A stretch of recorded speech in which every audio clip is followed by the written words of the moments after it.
La péridotite est donc une roche du manteau, la roche du manteau même.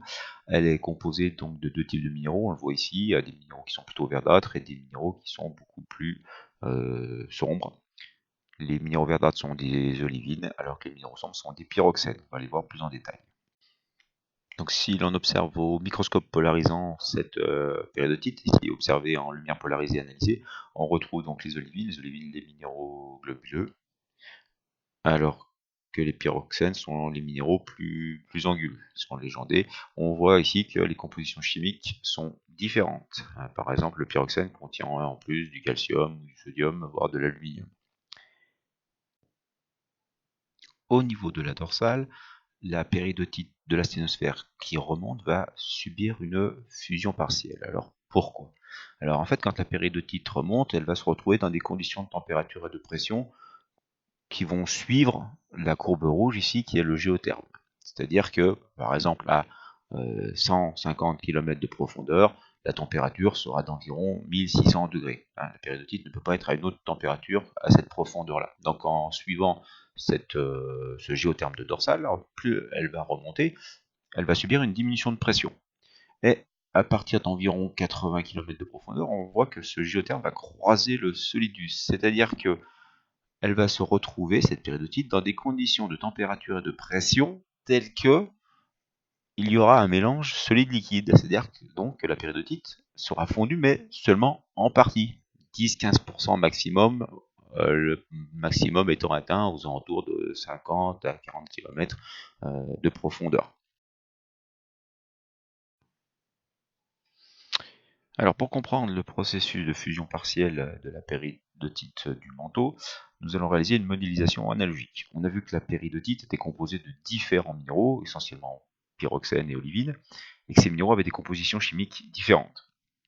Donc ici, nous allons travailler avec différentes graisses, de l'huile de palme, de la margarine allégée et du beurre. Chacun de ces corps gras se traduit par une composition chimique qui lui est propre.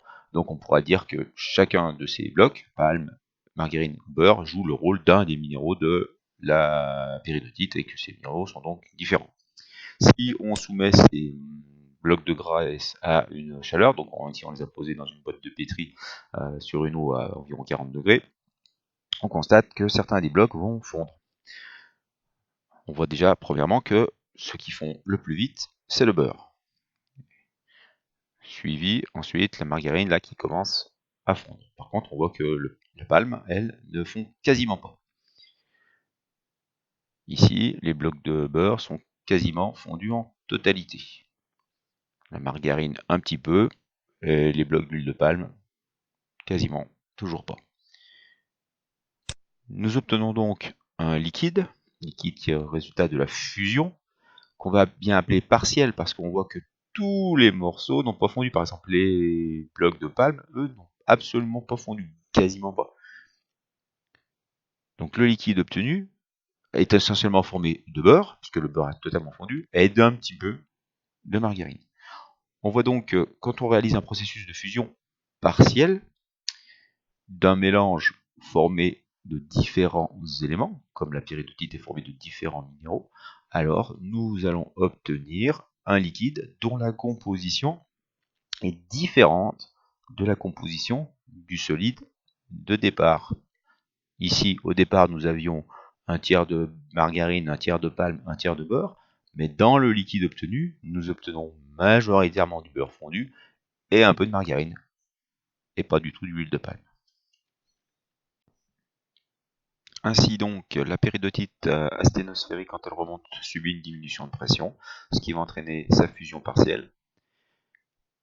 Un liquide magmatique va se former, ce liquide aura une composition différente parce que tous les minéraux ne fondent pas de la même manière et donc le liquide obtenu aura une composition chimique différente de la péridotite originelle.